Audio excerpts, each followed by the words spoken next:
Hello നമസ്കാരം, good morning. എല്ലാവർക്കും സുഖമല്ലേ? എങ്ങനെയുണ്ട് മഴയൊക്കെ?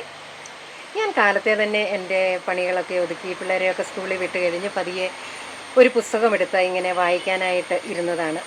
കേരള സ്റ്റേറ്റ് ലൈബ്രറി കൗൺസിലിൻ്റെ ഗ്രന്ഥാലോകം എന്ന മാസികയാണ് രാവിലെ കയ്യിൽ കിട്ടിയത്.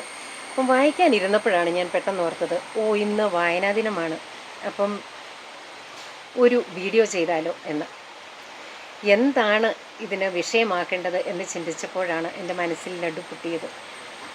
നാം സാധാരണ നമ്മുടെ എഴുത്തുകളെ സമ്പന്നമാക്കാനും സംഭാഷണങ്ങൾക്ക് കൊഴുപ്പേകാനും പ്രസംഗങ്ങൾക്ക് ആഠ്യത്വം പകരാനും ഒക്കെയായിട്ട് ഒത്തിരിയേറെ പഴഞ്ചൊല്ലുകളെയും ഉദ്ധരണികളെയും ഒക്കെ ആശ്രയിക്കാറുണ്ട്.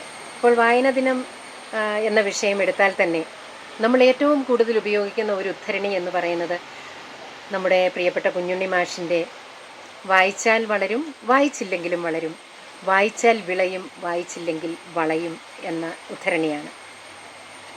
അപ്പോൾ എൻ്റെ ഇന്നത്തെ ചോദ്യം ഇതാണ്: ഇതുപോലത്തെ ഉദ്ധരണികൾ അല്ലെങ്കിൽ പഴഞ്ചൊല്ലുകൾ നിങ്ങൾക്ക് ഇഷ്ടപ്പെട്ടവ, അല്ലെ നിങ്ങളെ ഏറെ സ്പർശിച്ചവ, നിങ്ങളുടെ എഴുത്തിനായിട്ടോ സംഭാഷണത്തിനായിട്ടോ ഉപയോഗിച്ചിട്ടുള്ളവ കമൻറ്റ് ചെയ്യുക. കഴിഞ്ഞ ദിവസത്തേതുപോലെ തന്നെ നമുക്ക് 24 മണിക്കൂറിന് ശേഷം നമുക്ക് നമ്മുടെ കമൻറ്റുകൾ പരിശോധിച്ച് ഏറ്റവും പോപ്പുലറായിട്ട് അല്ലെങ്കിൽ ഏറ്റവും കൂടുതൽ പേർ കമൻ്റ് ഇട്ട ഉദ്ധരണി അല്ലെങ്കിൽ പഴഞ്ചൊല്ല് ഏതാണെന്ന് പരിശോധിക്കാം. അപ്പോൾ എല്ലാവരും റെഡിയല്ലേ? വേഗം വന്ന് കമൻറ്റുകൾ ഇട്ടോളൂ.